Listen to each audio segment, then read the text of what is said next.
اللہ نے ہمیں ایک نماز عطا فرما دی جس کو ہم آج صلاۃ التراویح کہتے ہیں. میرے نبی کے زمانے میں اسے قیام اللیل کہا جاتا تھا.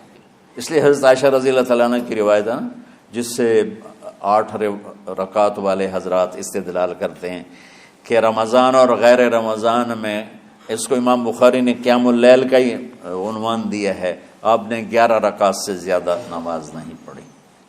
ایک ضعیف روایت میں ہے کہ آپ نے 3 دن پڑھائی نماز. یہ تو صحیح روایت ہے. کتنی رکعت پڑھائی؟ تو ایک ضعیف روایت میں ہے کہ 20 رکعت پڑھائی. اچھا، ضعیف روایت سے عبادت ثابت نہیں ہو سکتی حکم شرعی. تو جب حضرت عمر رضی اللہ تعالیٰ عنہ نے سب کو، اب میرے نبی کے دور میں 3 دن کے بعد آپ تو آئے نہیں کہ کہیں فرض نہ ہو جائے، تو صحابہ اپنے طور پر قرآن سنتے تھے ٹولیوں میں. صدیقی دور میں 2 سال وہ فتنوں میں گزرا، تو اس میں بھی اسی طرح چلا کہ ٹولیوں میں ہوتے تھے. حضرت عمر رضی اللہ عنہ کے زمانے میں حکومت مضبوط ہو گئی، طاقتور ہو گئے. تو ابتدائی سالوں میں نہیں، چند سالوں کے بعد اب مسجد میں تشریف لائے تو لوگ اس طرح کوئی 4 ادھر 4 ادھر 5 ادھر 10 ادھر 20 ادھر، تو کہنے لگے ان کو ایک امام پہ جمع کر دیا جائے تو کتنا اچھا ہوگا.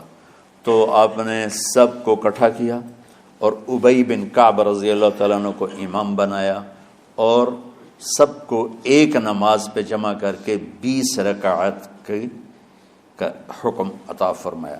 تو حضرت عمر کا یہ عمل اس حدیث کو مضبوط کر دیتا ہے کہ چونکہ میرے نبی نے کہا علیکم بسنتی و سنت الخلفاء الراشدین من بعدی، کہ میری اور میرے خلفاء راشدین کی سنت پر مضبوطی سے عمل کرنا. تو حضرت عمر کا جو 20 رکعت طے کرنا ہے، اگر ان کا اپنا اجتہاد ہے تو بھی ہمارے لیے عمل کے لیے کافی ہے، اور اگر ان کو یہ یاد ہے کہ میرے نبی نے 20 پڑھی تھیں تو اور زیادہ اچھی بات ہے. لیکن بہرحال جو 8 پڑھتا ہے ہمارا اس پہ بھی کوئی اعتراض نہیں، چونکہ وہ بھی حدیث کے ساتھ بات کرتا ہے، اور باقی پوری امت 20 پڑھتی ہے ان پر بھی اعتراض نہیں. میں ایک جگہ سے گزر رہا تھا، نماز کا وقت ہو گیا، اہل حدیث کی مسجد تھی، میں وہاں نماز پڑھنے چلا گیا تو ایک بہت بڑا اشتہار لکھا ہوا تھا 20 تراویح ثابت کرنے والے کو 5 لاکھ روپے انعام.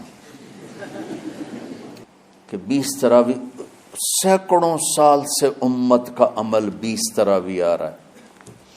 تراویح کا نام جو پڑھا مجھے یوں لگتا ہے کہ اہل مکہ، یعنی اہل مکہ جو تھے نا، وہ 4 تراویح پڑھ کے ایک طواف کرتے تھے. تو وہ آرام کے لیے ہوتا، ترویحہ آرام، تھوڑی دیر کا آرام. تو 4 تراویح کے بعد ایک طواف کرتے تھے. وہ چھوٹا سا طواف 10 منٹ میں ختم ہو جاتا تھا، اور پھر 4 تراویح پڑھتے تھے، پھر طواف کرتے تھے، پھر 4 پڑھتے تھے، پھر طواف کرتے تھے. یہ صحابہ کے تھوڑے بعد کے دور کی بات.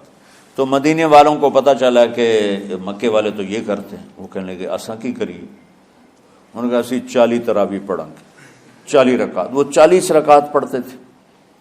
تو نوافل میں کوئی سختی نہیں کہ بھائی 8 سے زیادہ نہیں پڑھنی، بدعت ہو جائے گی، اور 20 پڑھنا بدعت ہے. یہ سب جہالت کی بات ہے. مجھے 8 پڑھ رہے ہیں یہ غلط ہے، یہ بھی حماقت کی بات ہے. جو صحیح حدیث سے دلیل پکڑ کے کوئی عمل کرتا ہو تو بھائیو اس سے بحث نہ کیا کرو، مناظرہ نہ کیا کرو. یہ بہت نادانی والی بات. اور امت کا خلق لاکھوں کروڑوں انسانوں کا ایک عمل پہ جمع ہونا، یہ بذات خود اس کی طاقت کی ایک دلیل. اور حرمین جب سے میرے رب نے، حضرت عمر نے 20 رکعت شروع کی، آج تک وہاں بھی ساری مساجد میں 8 رکعت تراویح ہوتی ہے، لیکن حرمین کی مسجد میں 20 رکعت، ادھر بھی ادھر بھی. اور یہ جو وہ وہاں ختم قرآن پہ دعا نہیں مانگی جاتی، یہ کس کا عمل ہے؟ حضرت عثمان کا. حضرت عثمان نے اپنے دور خلافت میں تراویح پڑھانے والے سے کہا جب قرآن ختم کرو تو دعا کرنا. وہ کہنے لگے جی کیا دعا کروں؟ کہ جو تیرے دل میں آیا کرنا. تو ختم قرآن کی رات تراویح کی آخری رکعت میں من الجنت والناس کے بعد دعا کے لیے ہاتھ اٹھانا، یہ حضرت عثمان رضی اللہ تعالیٰ عنہ نے اس کو زندہ فرمایا۔ اور امام دعا کرتا تھا 1 منٹ 10 منٹ 20 منٹ جتنے بھی، اور پیچھے لوگ آمین کہتے تھے۔ وطر کی جماعت نہیں ہوتی تھی، وطر کو باجماعت حضرت علی رضی اللہ تعالیٰ عنہ نے شروع کی کہ وطر کو بھی باجماعت پڑھا جائے، تو یہ ان کی سنت ہے کہ وطر کو باجماعت پڑھا گیا۔ تو اب یہ لہٰذا یہ سارے سنت جو کام ان خلفائے راشدین سے ہوا وہ بھی سنت ہے۔ تو اللہ نے ہمیں ایک عبادت دے دی کہ میرا قرآن پڑھو اور سنو۔ پہلی امتوں کو تراویح کیوں نہیں تھی یا قیام اللیل کیوں نہیں تھا؟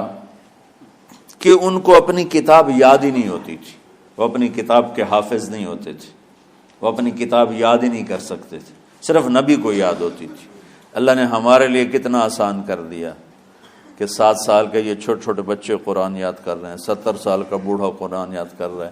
یہیں یہ مولوی یوسف صاحب کا ساتھی تھا یا پتہ نہیں ان سے پہلے تھا، سلمان، مولوی سلمان، آج کل امریکہ میں ہوتے ہیں، ہماری ایک شاخ چلا رہے ہیں ماشاءاللہ۔ وہ شروع میں یہاں تھے تو یہاں تراویح پڑھانے کے لیے ہمارے پاس حافظ کوئی نہیں تھا، وہ حافظ نہیں تھے، وہ صبح بیٹھ کے شام تک 1 سپارہ یاد کرتے اور رات عشاء کی نماز میں سنا دیتے۔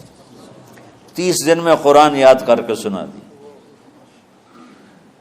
مطلب یہ سنی سنائی بات نہیں، ہمارے اسی حسنین، اسی ممبر اور محراب کی بات کہ یہیں اسی مسجد میں انہوں نے صبح سے مغرب تک یاد کرتے تھے اور پھر عشاء میں کھڑے ہو کے سنا دیتے تھے۔ پیچھے ہوتے تھے لقمہ کوئی دینے والا شاید، لیکن بہت خوبصورت پڑھ کے 1 دن میں یاد کر کے سنا دیا۔ اور ایک مجھے نام بھول گیا کہ 3 دن میں قرآن یاد کیا، 10 سپارے 1 دن میں یاد کیے، 10 دوسرے دن میں یاد کیے، 10 تیسرے دن میں یاد کیے۔ وَلَقَدْ يَسَّرْنَا الْقُرْآنَ لِلذِّكْرِ فَهَلْ مِن مُدَّكِرٍ۔ تو اللہ تعالیٰ نے اس کو نصیحت کے لیے بھی آسان کیا ہے اور یاد کرنے کے لیے بھی آسان کیا ہے۔ کوئی کتاب پہلے یاد نہیں ہوتی تھی کسی کو، ماشاءاللہ تم میں کتنے حفاظ بیٹھے ہیں اللہ کے فضل سے۔ تو اللہ نے ہمیں رات کی نماز عطا فرمائی، اور چونکہ یہ ایک مشقت ہے تو میرے نبی نے کہا یہ رات کی نماز کے ہر سجدے پر 1500 نیکی لکھی جاتی، 1500 نیکی لکھی جاتی۔ اور اللہ تعالیٰ ہر سجدے پر جنت میں ایک محل بناتا ہے جس کے 60,000 سونے چاندی کے دروازے ہوتے، اور ایک درخت اس کے لیے لگاتا ہے جس کے نیچے 100 سال گھوڑا دوڑ سکتا ہے۔ تو رمضان کا اہتمام آپ رجب سے شروع فرما دیتے تھے۔ میرے نبی نے 9 رمضان دیکھے، 9 رمضان اپنی زندگی میں، 9 رمضان۔ 10ویں رمضان سے پہلے آپ اللہ کے پاس تشریف لے گئے۔ آپ کی زندگی میں روزے فرض ہونے سے آپ کی وفات تک 9 رمضان گزرے، اور میں قربان جاؤں اپنے نبی پر،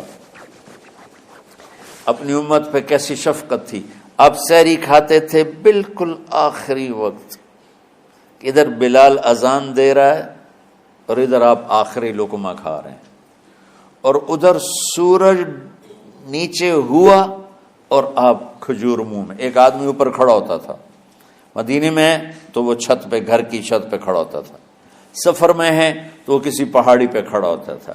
جو ہی سورج کا کنارہ نیچے جاتا اب فوراً وہ کہتا یا رسول اللہ قد غربت، تو آپ کھجور منہ میں ڈال لیتے تھے، یا پانی، کبھی پانی سے افطار فرماتے تھے، کبھی کھجور سے افطار فرماتے تھے، کہ میری امت پہ بھوک کا وقت کم سے کم آئے۔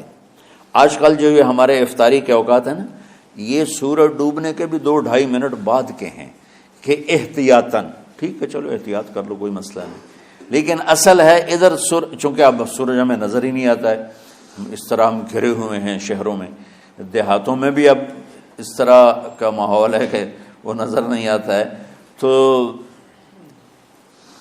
بہتر کہ ادھر سورج غائب ہو، ادھر لقمہ منہ میں جائے، لیکن یہ تب ہے جب آپ نظر آ رہا ہو۔ اب جب آپ یہاں بیٹھے ہو حسنین میں تو یہاں تو کوئی سورج نظر نہیں آئے گا، یہاں تو مینار ہی نظر آئے گا، تو لہٰذا احتیاط ٹھیک۔ ہمارے اہل حدیث بھائی وہ 2 منٹ پہلے ہم سے افطار کرتے ہیں، تو بڑی اچھی بات ہے کہ سورج کے غروب ہونے کا جو اصل وقت ہے اس کے ساتھ ہی افطار کرنا۔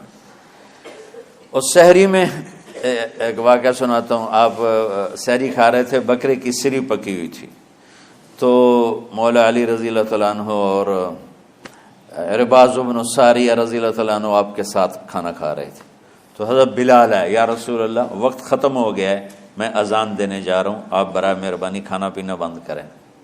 اور یہ کہہ کر چلے گئے۔ چھت، ایک انصاری عورت تھی، اس کے گھر کی چھت پہ چڑھ کے اذان دیتے تھے۔ چڑھنے لگے تو پھر واپس آئے کہ دیکھوں اللہ کے نبی نے کھانا چھوڑ دیا یا نہیں۔ آگے دیکھا تو وہ کھا رہے تھے۔ انہوں نے کہا یا رسول اللہ واللہ لقد اصبحت، یا رسول اللہ اللہ کی قسم سحری کا وقت ختم ہو گیا، صبح ہو گئی۔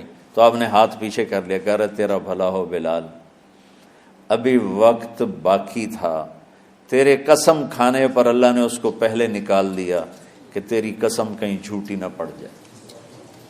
تو حضرت علی نے فرمایا کہ اگر بلال قسم نہ کھاتے تو جب تک میرے نبی کھاتے رہتے صبح صادق نہیں ہونی تھی۔